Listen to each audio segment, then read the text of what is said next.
जय भोलेनाथ दोस्तों। आज हम आदिकाल शुरू कर रहे हैं, जो कि हमारे सेकंड ग्रेड और फर्स्ट ग्रेड दोनों में ये टॉपिक लगता है। तो देखिए, सबसे पहले देखिए कि राजनीतिक दृष्टि और ऐसा काल था सम्राट हर्षवर्धन की जो संवत 704 विक्रम में भारत खंड राज्यों में हो गया था। और गहरवार परमार के, जो कि गहरवाल या गहरवार भी कहा जाता है, और चंदेल वंशों के राजदूत राजाओं ने अपने अपने स्वतंत्र राज्यों को स्थापित कर लिया था। युद्धों में आग में जलते जलते उन्होंने अंततः अपनी शक्ति से क्षीण हो गए थे और विदेशी आक्रांताओं को इन्होंने क्या है डट कर मुकाबला किया। और राजपूत शासकों में युद्ध आवश्यक वश नहीं लड़े जाते थे, अपितु शौर्य प्रदर्शन के लिए भी ये युद्ध करते थे। भारत की उत्तर पश्चिमी सीमा पर विदेशी आक्रमण का भय बना रहता था। 10वीं शताब्दी में महमूद गजनबी और 12वीं में मोहम्मद गौरी ने आक्रमण किया। जनता विदेशी आक्रमणों से त्रस्त थी और देसी राजाओं के युद्ध कामी अत्याचारों से भी ये पीड़ित थी, जो कि वहाँ की जनता थी। यवन शक्तियों के आक्रमण का प्रभाव पश्चिमी और मध्य भारत पर भी पड़ा था। धीरे धीरे दिल्ली, कन्नौज, अजमेर पर भी मुसलमानों का अधिकार हो गया था। राजाओं में संकुचित राष्ट्रीयता थी, वे समूचे भारत को राष्ट्र के रूप में नहीं देखते थे। अराजकता, गृह क्लेश और विद्रोह और युद्ध, इस वातावरण में एक और कवियों ने तलवार के गीत गाए तो दूसरी ओर आध्यात्मिकता की प्रवृत्ति के कारण हठ योग तथा आध्यात्मिकता की बात कही गई। इस प्रकार राजनीतिक दृष्टि से यह काल युद्ध और संघर्ष व अशांति से ग्रस्त था। दूसरा आता धार्मिक स्थिति। तो देखिए, काल में अनेक प्रकार के मत मतांतरों का अस्तित्व था। भारतीय धर्म सभा में उथल पुथल हुई थी। वैदिक एवं पौराणिक धर्म के साथ बौद्ध धर्म, जैन धर्म भी इस काल में अपना प्रभाव जमाने के लिए प्रयासरत थे। राजपूत अहिंसा जैन धर्म, बौद्ध धर्म में विश्वास करते थे। जैन पर शैव मत का अधिक प्रभाव था। गढ़वाल राजा मतावलंबी के मालवा वैदिक धर्म के अनुयायी थे तथा शैव धर्मावलंबी थे। वस्तुतः समस्त उत्तर भारत में धीरे धीरे शैव मत बौद्धों एवं स्मार्तों के प्रभाव को ग्रहण करता हुआ एक नए नाथ संप्रदाय के रूप में विकसित हो रहा था। आदिकाल में धार्मिक दृष्टि से संप्रदायों का विशेष प्रभाव लक्षित होता है। पहला था संप्रदाय नाथ संप्रदाय और जैन संप्रदाय।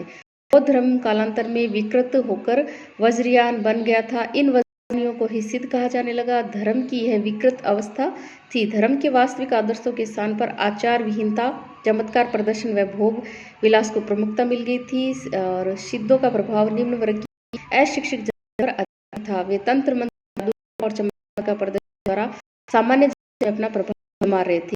विक्रम की शताब्दी में बौद्ध की प्रतिक्रिया स्वरूप नाथ संप्रदाय का उदय, जीवन को अधिक समय और सदाचार के शासन में रख परम सत्ता का साक्षात्कार घट मतलब कि हृदय की किया जा सकता था। नाथ पंथ के प्रवर्तक गोरखनाथ ने इस प्रसार नाथ पंथ योग विशेष बल दिया।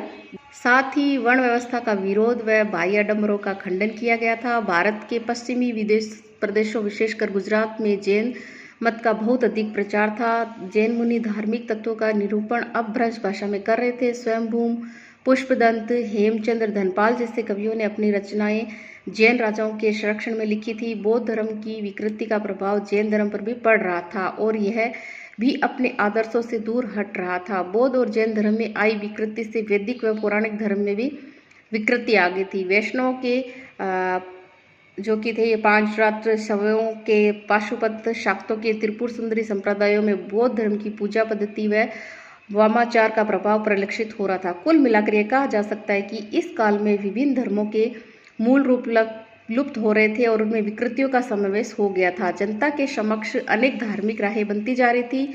देशव्यापी इस धार्मिक अशांति के समय इस्लाम धर्म भी भारत के द्वार खटखटा रहा था। यद्यपि भारत में मुसलमानों का आगमन हो चुका था, किंतु इसका धर्म तभी अपनी जड़ें नहीं जमा पा रहा था। इन धार्मिक परिस्थितियों के परिप्रेक्ष्य में यह कहना समीचीन है कि धार्मिक दृष्टि से आदिकाल का वातावरण अत्यंत दूषित था। जनता असंतोष, क्षोभ और भ्रम में ग्रस्त थी। आदिकालीन साहित्य में भी इसी मानसिकता के अनुरूप खंडन मंडन, हठ योग, वीरता व श्रृंगार परक रचनाओं को देखा नेक्स्ट आता है हमारा सामाजिक स्थिति।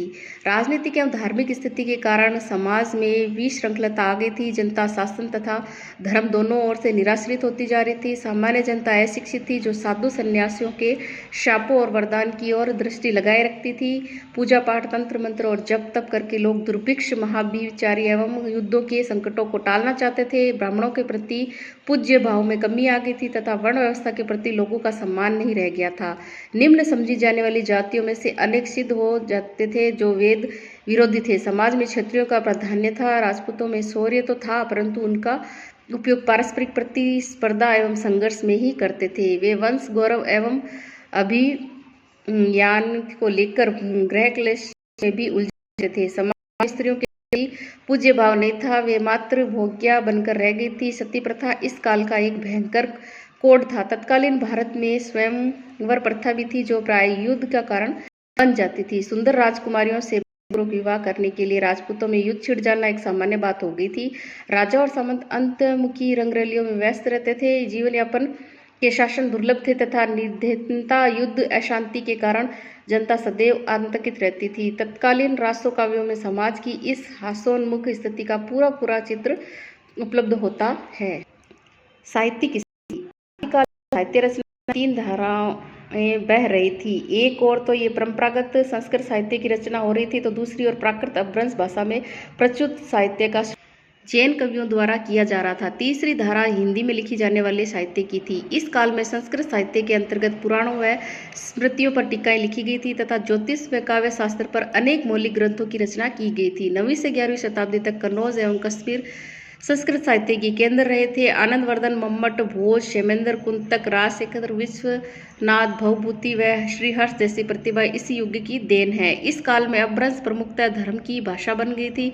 जैन कवियों ने गुजरात में रहकर अनेक पुराणों को अपभ्रंश में नए रूपों में प्रस्तुत किया। स्वयंभू, पुष्पदत्त, धनपाल, हेमचंद्र जैसे कवियों ने जो साहित्य प्रस्तुत किया है वह अपनी मौलिकता व साहित्यिकता के कारण उच्च कोटि का है। देश भाषा हिंदी में भी जनता की मानसिक व भावात्मक दशाओं की अभिव्यक्ति एक वर्ग कर रहा था जिसे भाट व चारण कहा गया था। चारण कवियों की सामाजिक आवश्यकता पर बल देते हुए आचार्य रामचंद्र शुक्ल ने लिखा है कि उस समय का तो भाट और चारण किसी राजा के पराक्रम, विजय, शत्रु कन्या हरण का अत्युक्तिपूर्ण आलाप करता या रण क्षेत्रों में जाकर वीरों के हृदय में उत्साह की उमंग भरा करता था। यही सम्मान पाता था। निरंतर युद्धों के लिए प्रोत्साहित करने वाले एक वर्ग की आवश्यकता थी। चारण इसी श्रेणी के कवि थे। जिस प्रकार यूरोप में वीर गाथाओं का विषय युद्ध और प्रेम रहा है उसी प्रकार इन रचनाओं में भी वीर एवं श्रृंगार रसों की प्रधानता रही है। हिंदी भाषा में रचित इन काव्य ग्रंथों में एक ओर तो अपने आश्रयदाताओं की अतिशयोक्तिपूर्ण प्रशंसा की गई है तो दूसरी ओर उनके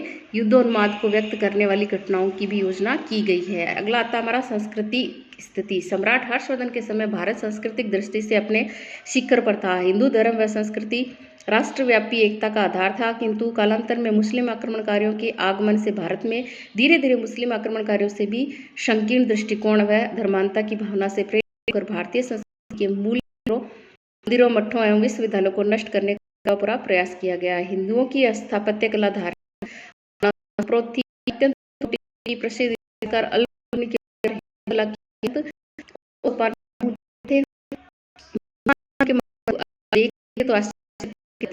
तो पूरा कर सकते थे और न ही निर्माण कर सकते थे। भारत में ऐसे एक मंदिर का निर्माण आदि नहीं हुआ है।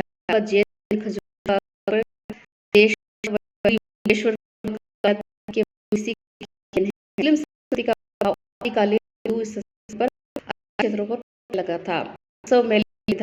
मनोरंजन आदि अनेक मुस्लिम रंग लगा था। दूसरी ओर हिंदू संगीत कला, आयुर्वेद, गणित का प्रभाव मुस्लिम संस्कृति पर पड़ने लगा। यह निष्कर्ष लेना इस असंगत आदिकालीन भारतीय संस्कृति परंपरा में होकर मुसलमान संस्कृति और गहरे प्रभाव को स्वीकार कर रही है। संगीत के क्षेत्र में दोनों संस्कृतियों ने परस्पर आदान प्रदान पर्याप्त मात्रा में किया। गायन मुस्लिम भाव था